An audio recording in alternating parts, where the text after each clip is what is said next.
Bonjour Naomi, bonjour mesdames et messieurs, bienvenue et merci de regarder RT1. Nous sommes en direct d'Abidjan et bien sûr à matin, bonne heure. La vie des deux blessés de la bousculade du plateau transféré à la PISAM est hors de danger. Le président du Conseil économique et social a pu le constater hier jeudi.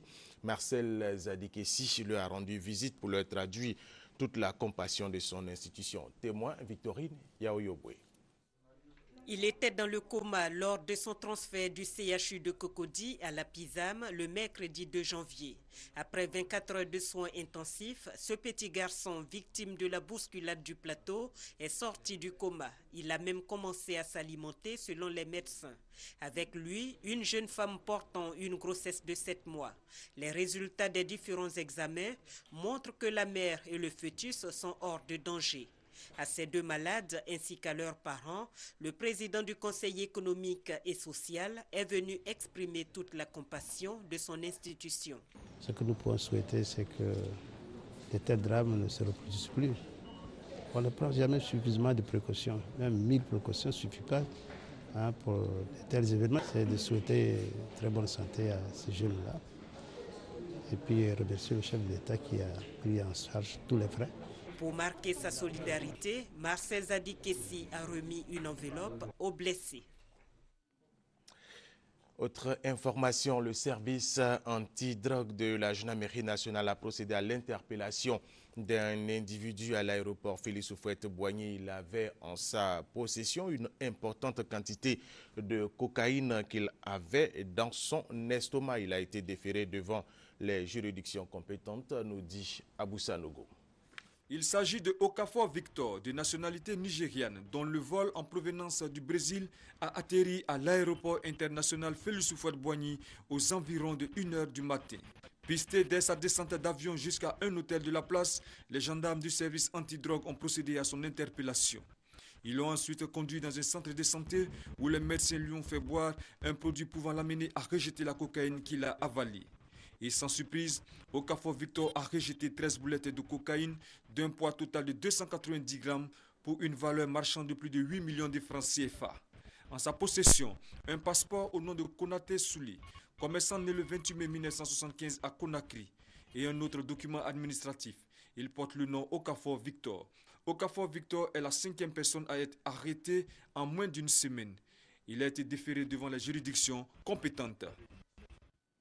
Reportage signé à Boussanogo, le ministère de la Santé et de la lutte contre le VIH-Sida et le programme national du service de santé scolaire et universitaire ont procédé à la rentrée académique 2012-2013 des centres médicaux scolaires. La formation du personnel travaillant et la restructuration des services des centres de santé scolaire et universitaire étaient au centre des préoccupations, nous dit Honorine Kakoubla Agnigori.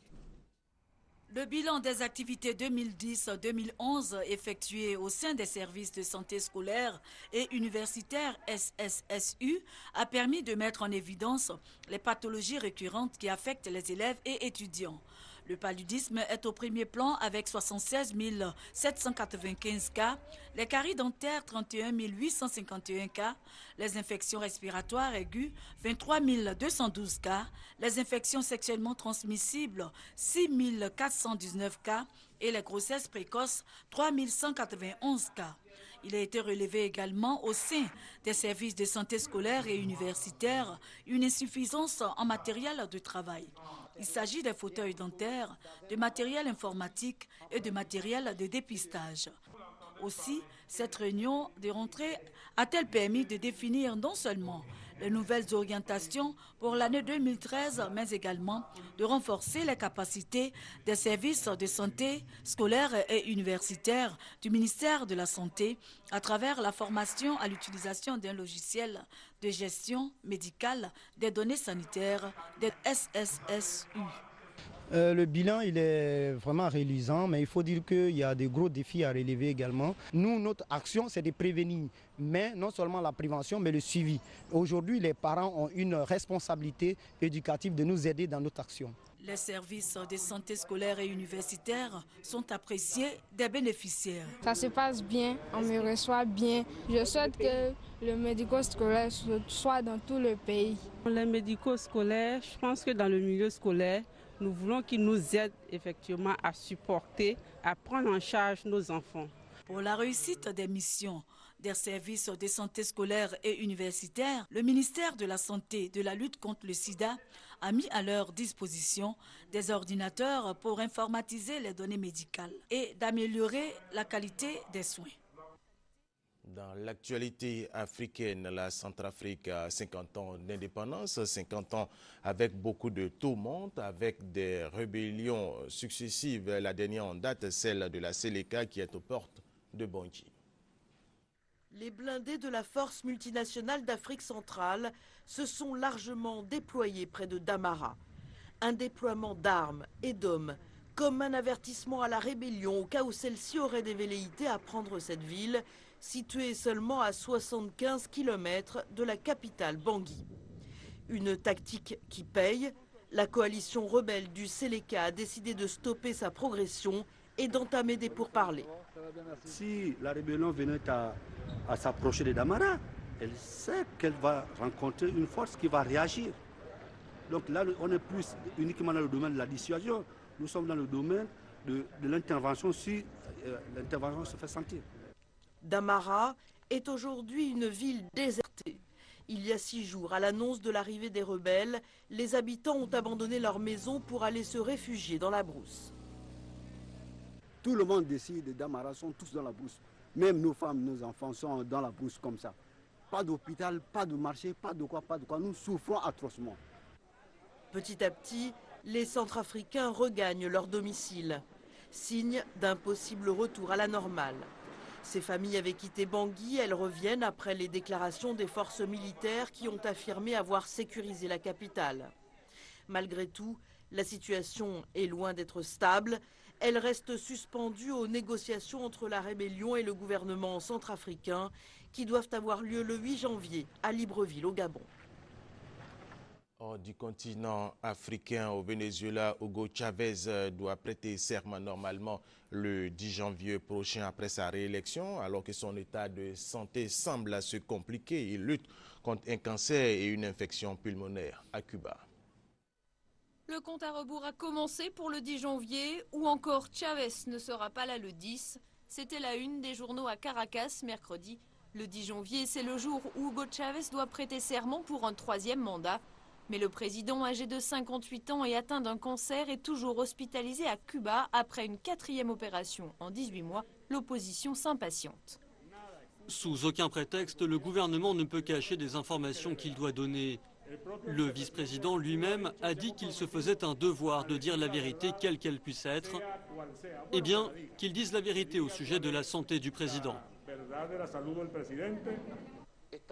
Depuis la Havane, le vice-président accuse l'opposition de répandre délibérément des rumeurs et des mensonges sur l'état de santé d'Hugo Chavez. La droite a besoin de réfléchir. Si elle a encore de la matière grise pour réfléchir, si elle a encore dans son cœur un peu de sentiment humain, qu'elle respecte le peuple, la famille du commandant Chavez. La santé du président vénézuélien est étroitement surveillée par les pays d'Amérique latine qui ont bénéficié de son aide généreuse.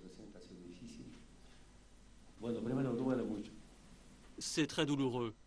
C'est une absence importante lors d'événements internationaux. Pour les pays de l'ALBA et pour le Venezuela, la situation de notre frère, le président Hugo Chavez, est très préoccupante.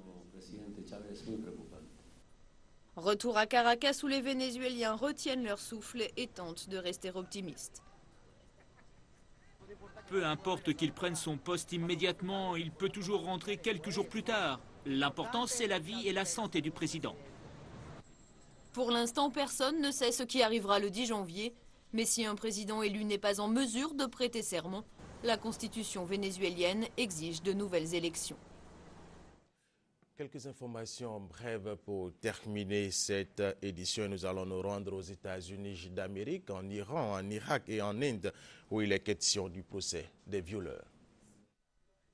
Les auteurs présumés du viol de l'étudiante indienne comparaissent devant la justice pour la première fois depuis ce crime qui a profondément choqué le pays. La police doit formellement engager des poursuites pour viol, enlèvement et meurtre à l'encontre des 5 suspects majeurs. Les avocats rattachés au tribunal ont annoncé qu'ils refusaient de défendre les auteurs présumés qui encourent la peine de mort. En Irak, des manifestations bloquent depuis 10 jours les autoroutes dans les zones sunnites du pays. La contestation gronde contre le Premier ministre chiite Nouri al-Maliki. La communauté sunnite se sent harcelée par les lois antiterroristes qui justifient des arrestations fréquentes. Des protestations également appuyées par une partie des chiites qui évoquent la possibilité d'un printemps arabe en Irak. Dans l'espoir d'apaiser ces tensions, Nouri al-Maliki promet la libération de 700 femmes actuellement détenues en Irak pour des faits de droit commun. Depuis plusieurs jours, les médias iraniens exhibent des drones de fabrication américaine abattus selon l'armée en survol dans l'espace aérien iranien. L'état-major affirme avoir analysé et récupéré beaucoup d'informations à partir de ces engins d'observation, une pratique courante en Iran qui régulièrement diffuse ces images d'appareils capturés au-dessus de son territoire pour dénoncer les ingérences américaines. L'image est furtive. La secrétaire d'État américaine Hillary Clinton a fait sa première apparition publique depuis près d'un mois. Elle quitte l'hôpital presbytérien de New York où elle était suivie pour traiter un caillot de sang au niveau de la tête. Hillary Clinton s'est dite épuisée par 4 années de déplacement à travers le monde. Son successeur John Kerry prendra ses fonctions dans quelques semaines. Selon un récent sondage, Hillary Clinton serait la femme la plus admirée par les Américains. Et c'est la fin de cette édition. Merci de nous avoir suivis. Je vous retrouve à 10h. En attendant, restez avec Naomi pour continuer à découvrir la culture à Djouko.